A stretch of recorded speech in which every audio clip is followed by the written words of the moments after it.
नमस्कार, आप देख रहे हैं 4 PM और मैं हूं आपके साथ निधि तिवारी। कतर में भारतीय नौसैनिकों के 8 पूर्व अफसरों को फांसी की सजा सुनाई गई है। जी हां, कतर में भारतीय नौसेना के 8 सैनिकों को फांसी सुनाई गई है। कतर ने पिछले 1 साल से इन भारतीयों को कैद में रखा हुआ था। 30 अगस्त 2022 को अल दहरा कंपनी में काम करने वाले इन 8 पूर्व नौसैनिकों को 2 अन्य लोगों के साथ गिरफ्तार कर एकांत कारावास में रख दिया गया था।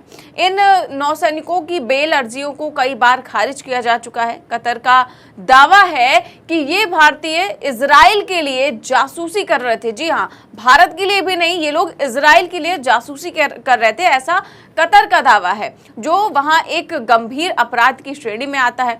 हालांकि यहां भारत ने उन नौसैनिकों के परिवारों ने और नौसैनिकों ने भी इन आरोपों को पूरी तरह से खारिज किया है कि वो लोग जो है वो इजराइल के लिए जासूसी नहीं कर रहे थे। आपको बता दें कि ये पूर्व भारतीय नौसैनिक जो हैं वो एक समय में भारतीय नौसेना के युद्धपोतों पर काम कर चुके हैं और अब कतर ने इन्हें फांसी की सजा सुनाई है। लेकिन प्रधानमंत्री मोदी ने इस मुद्दे पर अभी तक चुप्पी नहीं तोड़ी है, बल्कि वो तो गोवा में मौजूद है, राष्ट्रीय खेलों का उद्घाटन कर रहे हैं। आप देख सकते हैं कैसी तस्वीरें हैं। वो जैसा कि हर रैली में जहां जैसे जाते हैं उसी तरह से उद्घाटन करने के लिए पहुंचे हैं गोवा में।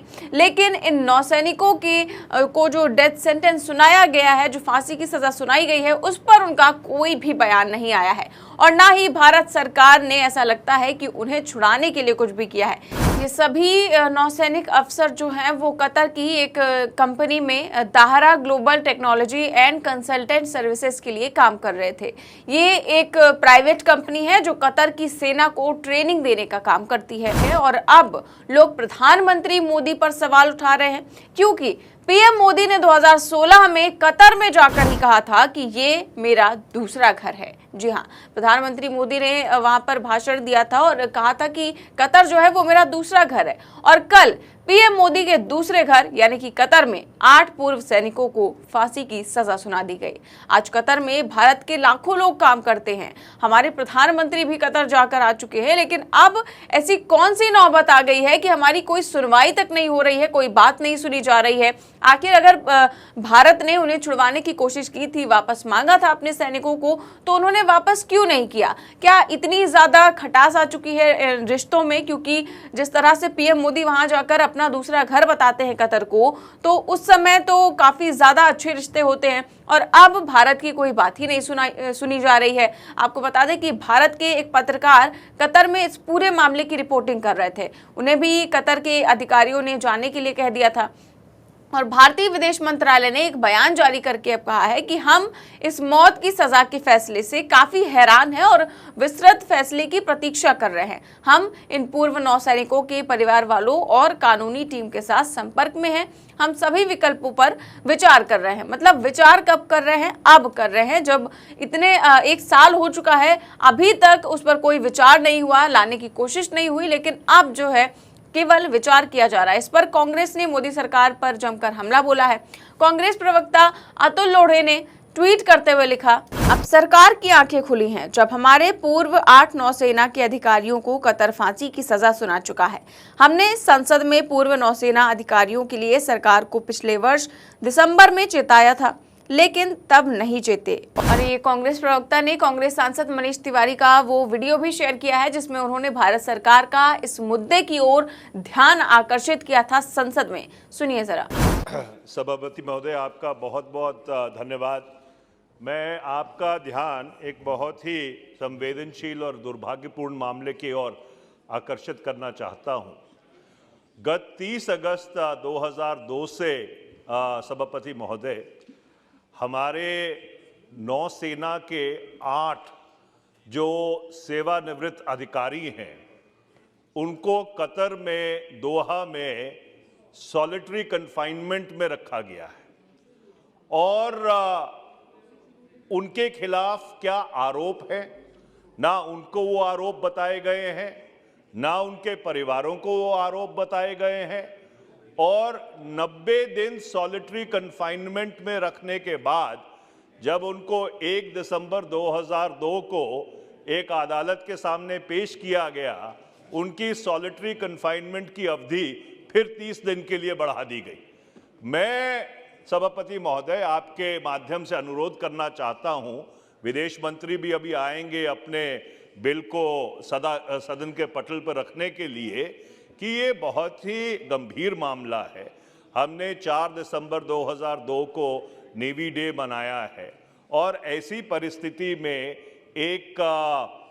एक पड़ोसी देश में हमारे 8 सेवानिवृत्त नौसेना के अधिकारी अगर 120 दिन से ज्यादा सॉलिटरी कन्फाइनमेंट में हों और ना उनको बताया गया, ना उनके परिवारों को बताया गया और शायद भारतीय दूतावास को भी नहीं बताया गया कि उनके खिलाफ क्या आरोप है, ये बहुत ही एक दुर्भाग्यपूर्ण बात है। मैं आपके माध्यम से सरकार से अनुरोध करना चाहता हूं कि कतर की सरकार के साथ इस मामले को तुरंत उठाया जाए और ये जो 8 लोग हैं इनको रिहा कराकर हिंदुस्तान वापस लाया जाए। बहुत बहुत धन्यवाद। तो ये दिसंबर का वीडियो है जब कांग्रेस सांसद ने इस मुद्दे को उठाया था और विपक्ष कई बार इस मुद्दे को उठा चुका है, लेकिन भारत सरकार इन पूर्व सैनिकों को भारत लाने में पूरी तरह से असफल रही है। और अब फिर से मनीष तिवारी, जो कि कांग्रेस सांसद है जिन्होंने ये मुद्दा उठाया था, उन्होंने फिर से मोदी सरकार पर जमकर हमला बोला है।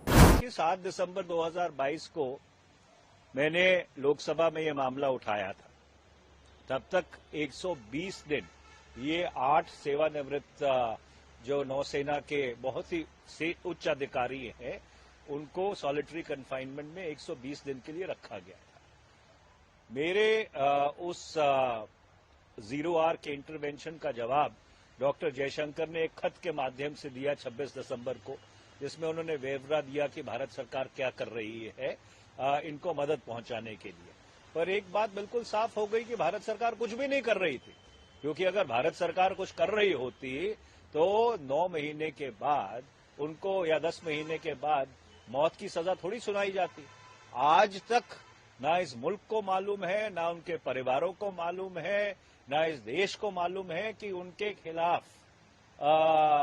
मुकदमा क्या है, उनके ऊपर आरोप क्या है, किस तरह की ये कानून व्यवस्था है और किस तरह की ये भारत सरकार है कि अपने 8 सेवानिवृत्त उच्च अधिकारियों को इस तरह मौत की सजा सुनाने दे और उसके बाद इस तरह के जवाब कि वी विल एक्सप्लोर और legal options, legal fight will go on. भैया, उन्होंने उनको मौत की सजा दे दी है और इसलिए प्रधानमंत्री को जो कतर के बादशाह हैं, जिन्हें अमीर कहते हैं, उनसे बात करनी चाहिए कि ये क्या हो रहा है और हमारे जो 8 लोग हैं उनको वापस लेके आना चाहिए।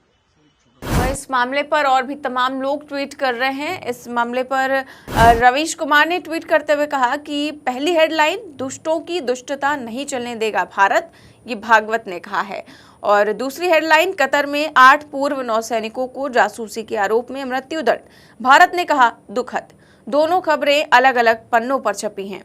तो ये एक तरह से कटाक्ष करते हुए रवीश कुमार ने लिखा है कि एक तरफ मोहन भागवत जो कह रहे हैं कि वो दुष्टों की दुष्टता नहीं चलने देगा भारत, और दूसरी ओर जो है कतर में 8 पूर्व नौसैनिकों को जो है फांसी की सजा दी गई है। ये दोनों खबरें एक ही अखबार में अलग अलग पन्नों पर छपी हुई हैं, लेकिन भारत सरकार इस पर कुछ कहने को तैयार नहीं है। इस मामले पर एक और यूजर ने ट्वीट करते हुए लिखा कि कतर जैसे कमजोर इस्लामिक मुल्क के सामने भारत क्यों नहीं एक्शन ले रहा है। कुछ जगहों पर मुझे नरेंद्र मोदी जी का नीति बिल्कुल समझ में नहीं आती है।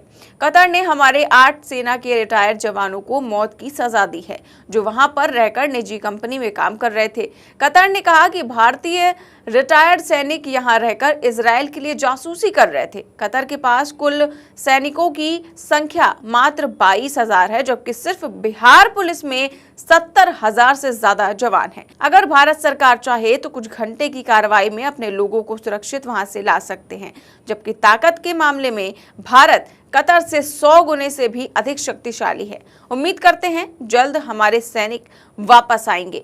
तो ये लोग सवाल उठा रहे हैं कि कतर इतना छोटा सा देश है, वो भी भारत को लाल आंखें दिखा रहा है, वो हमारे सैनिक को उन्होंने फांसी की सजा दे दी है। वहीं जो अपने आप को विश्वगुरु बताते हैं पीएम मोदी, वो कुछ भी करने में असफल रहे हैं, अपने सैनिकों को भारत लाने में असफल रहे हैं।